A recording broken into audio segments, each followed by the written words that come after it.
ngithe mangizwa ukuthi lapha ngathi kufaneleke noma kwenzekani ngizosho ukuthi ngiyiqhenya kabi ngayo leyo phela ngiyiqhenya kwakuyihlathi konke lapho bayazi lo muzi uma usho ngempela ngathi ngicabanga ukuthi enhliziyweni yami ukuthini mina ongekhona ukuthi lokho lezinto nani ngiyotela leli ngikhumbula umngane wami umnikazi wenkampani yamahhotela ukuthi ngathi uma ngithi ngo-1949 ukhulye ihhotela lapho sizocelebrate sizocelebrate ikhulu leminyaka emva kwempi yamandizi wasemozela ngoba ethi ngumuntu olontekuyantekuwa njengoba umlungu niyamazi wathi uma ebonguthi serious ngabona ebheje babona imangalo ukuthi kodwa ngathi akazofika tela lapho ehlathini Makela. kodwa walakha kwathi sibusuku waselikhona ihhotela mina uma ngakhala ngizosondini bakwethu ngangivusa amathambo kakhokho wami inkosi Cetshwayo nobaba mkhulu umnyamana uyena wayephaka impi yenkosi lapho sengqotshwa khona lapho mhla ka-4 uJulayi ngo-1879 Davezithu. amabhunu ayelethele into yayo yohulumeni semakhaya babena siyeshowo bena siyeshowo ngathi mina cha ngifuna basivuke emlotheni emlotheni wondi olwashiswa kabili sivuke khona balishisa kabili mase besuka bemgundu babehleka bethi mase bethathe uhulumeni ngendaba zombusazwe bathi bayisemgundu bethi kuyosala sekuyi-ghost town leyo kodwa undi lokhu lunjalo nje lokhu kuqhubekile nje lokhu sihlezi nje lokhu ngithola amatoho nje nani imizi yenu Davezithu. mase kuqhamuka nosathane-ke enye into akekho umuntu ongedawukeli umuntu omdala njengomsholozi uma eboshwa sekusele unyaka wodwa sangasemashumi ayisishiyagalombili siyamzwela lokho kodwa mina abanye abafunda amaphepha bayazi ukuthi ngishilo ukuthi udukiswe abameli bakhe ngoba asikwazi ukuthi lelizwe i-constitution yezwe fakamisa i-rule of law asikwazi ukuthi singavuma ukuthi-ke kubesehlathini ngaze ngabhala ukuthi yena ukhokho wami isilo salafondini inkosi Cetshwayo wabosho uZulu esenguzulu amabutho akaZulu esenguzulu kodwa lala eboshwa akuzange besekubhedukisona Davezithu. wazala ubabamkhulu Dinizulu Davezithu. indodana yakhe kwathi ngempi yaNdlakazi noSuthu ngoba inkosi uDinizulu wanengwa ukuthi umlungu lapho uMalimade okwakuyena iSolomangisi use-Melmoth Osborne ubizwa ngayo lo Melmoth wathi akabizwe ubabamkhulu eseyibhungwana ehamba noyise ababili umntwana ndabuko owayelamana nawo uCetshwayo okwaminya nomntwana uShingana uSongweni ngoba kwathi nempi esetshaneni emva koba isetshaneni uyosutha noMandlakazi Davezithu. uyibhebhu wayehola uMandlakazi wasebaleka eya eNyoni iyexesha eNyoni manje-ke uMelmoth Osborne ubabiza kuzothi manje sekuthiwa kabuye eze kwaNongoma Davezithu. manjena-ke inkosi-ke uDinizulu waveba yena wathi laba abakhoza ubaba eThangeni ngoba inkosi Cetshwayo yashiwa eCape Town emva kokuba iboshwe kanjalo yahlala eCape Town eCastle emva kwalokho yahamba yaphesheya kuVictoria isiyoncenga kude noma incenga yabuyiswa sekuthiwa namakhosi la angaphansi kwayo ikhulu leyo seyinkosi ngokwakhe wangamthobeli ngeshwa nangwe okungathi wakwabo mandlakazi wasefuna ukuba inkosi-ke esephendukayo uma sebuyisiwe-ke abantu-ke yona yenza ukuthi abantu nganguzule emakheni babuthana lapha emakheni ezomukelwa bahlala iy'nsuku ey'mbili ngoba umnyamane wayengakafika esuka le kushumayeleni ihamba noma kankosi ney'ngane zenkosi zikhona zihlala khona emva kokuba inkosi sathiwe emva kwalokho kwase kwakhiwa undi lapha-ke amadlangala nje lolo ndi kwakungamadlangala olubizwa ngokuthi olumashikishikana ngoba ngiyangicasuka abantu bese bethi lolu londo lakho yimi bese lolu mashikishikana ngoba kwakusho kulolo ngoba kwakungamadlangala nje kwenzela nje inkosi inganethi baqhamuka babanzi abazi futhi bahlasela balishisa futhi undi omunye wagwaza inkosi ethangeni yaze yahamba yawuhlala eshowe uma inkosi iseshowe-ke nakho-ke izihamba nakho-ke ngenxa yoba lobukhosi bakwethu baZulu niyazi ukuthi ilembe elabusungulayo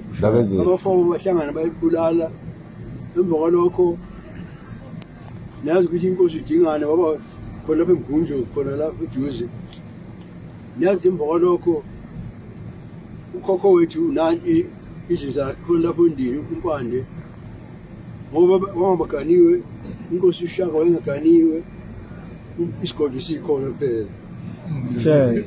afake intupho phela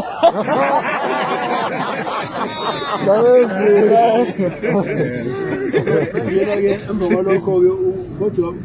inkosi umpande wayezenza isithushana nje-ke kodwa waganwa yena njengoba kwaze kwenzeka impi phakathi kwey'ngane zayo inkosi umpande ukhokho wethu inkosi Betshwayo nomntwana uMbuyazi babaze balwe ifu wasesenduku kwakungathi bakwenzeka iphutha mhlawumbe ilembe lilapotoza qhamuka isizwe manje waqhamuka kanjalo uMbuyazi manje wayethithizela ukhokho wethu umpande ngoba azi ukuthi azilokho lesifuba sesendunkulu wasesiyadela emakhasana wayebona nqubulawo yalwa-ke impendulo kusuka bafa abantu abenkosi bebulalana bodwa banqoba-ke inkosi umntwana Betshwayo ngoba wasengumntwana lapho engiyangithule noma ngibonga nesilo noma ngibonga lona lesikhona cwebe inyembezi emehlweni ami mangiyigaqa elibomvu labo bathonyiwe unjongolo yibomvu zabo bathonyiwe ngoba bathonyile kwakudadewabo unjongolo niyazi ukuthi abantu besifazane bayenyangeni kusho lokho ingane yakwabo kuthi njongolo yibomvu zabo bathonyiwe manje-ke uDinizulu-ke sebizwa-ke uma esehamba wasebona ukuthi eyi ngoba laba basondeli labakwaminya nalaba abasonkweni nabanye lolu ngoba wayenengane yodwa kungamantombazane odwa ngomntwana uManzulwane nje wazalwa esehambile wayengenayo umfana inkosi Betshwayo wasethi kangcono ngimsike kwamandlakazi ngoba bathi ukuqhela noma bengabakwethu ngeke kwenzeke lutho kanti kabuzange elangeni nangu bemsefuna inkosi umntwana kundabuko kwabona umnyamana base bemthatha ubaba omkhulu uDinizulu eyibhungwana bamse kushumayeleni wakhulela emzini kamnyamana ekushumayeleni wazothombela emzini kamnyamana ophisweni manje kulesi sikhathi ke sebizwa kanje eseteleka yena ukuthi akakwazi ukuthi angavuma ukuthi buyiswe uBhebhi lapho kaNongoma umnyamana-ke ngoba wayesekhulile kade undunankulu kayisekhuliswe uwe emzini yakhe wasisho amluleka umnyamana uthi-ke umntanami kungenza yini ukuthi uma umuntu ehola isimako sakhe ngoqoqo usishaye kusithi ngeke kuye angabuyeka na ingani uBhebhi isimako sambelungu na samangisi ngakho uyeka buye hawu mama ngawusuthi-ke wasengenisa inkotseza waseyihlomisa inkotseza-ke yazihloma inkotseza-ke nazi siyize inhliziyo iliwa-ke lapha-ke kwandulo wathathwa-ke ngoba umnyamani wayeyeluleka wehluleka ngoba wazama noma sisehlathini bona abelungu basiphethe amangisi kungakafiki namabhunda ngoba amangisi ayisinqobile bathi umnyamani akahambe wayekhona la enkonyeni ahambe awuncenge ngoba ukhuliswe umntanakhe umnyamani wayesekhulile umnyamani wayebuthwe emkhulutshane buthwe Dingane inkosi Dingane ngoba khona inkosi wasenkosini umpande ekhona kwaze kwathi lapha nodwengu kuzokala iy'ngane zenkosi ey'khala kuthiwe iy'ngane zenkosi zidliwa yini kuthiwe umnyamani kuyafaka uswazi wasenikho umpande mnyamani wena usuyise wey'ngane zami wase uyise wey'ngane zenkosi kangangoba wathi noma inkosi isimnika indodakazi yayo umthabayi imganisela wathi umnyamani ngeke ngisaganwa umntanakho uma usuthe uyise wazi wasethi ongcono bakhona abakwethu embongweni abantu bensumo abazalwa babo oyena omdala ngoba ukhoboyela nongqingelele babelamana labasembongweni abakakhoboyela owayemdala inkosi yavuma-ke mese kuncengela wona-ke njengoba inkosi embongweni iqhamuka kulowo mliba njengoba niyibone manjena-ke lento ngikhuluma ngoba inhliziyo yami ibuhlungu kabi ukubona lento ukuthi uNkulunkulu kanti ungibekele emhlabeni kuba ngingafi ngize ngifike kule minyaka ngibone ubuhlungu omnje ngibone isizwe sakhe sizenza iphuphu kanje sizenza iy'lima kanje siphake impi sibulana sodwa kanje leze libhubhile kanje ne-economy nje amathuba omsebenzi engekho bese kuthi namathutshana amancane abantu besenzana lama-malls sebanawo umsebenzi nje nabantu abadala namacego angangama uma ehola impesheni akuzibakho ndawo babhubhisa yonke leyo ngako lokho lo mlando ngibonga kini ngiyabonga inhliziyo yami iyachicima ukuthi khona abantu kanti ondile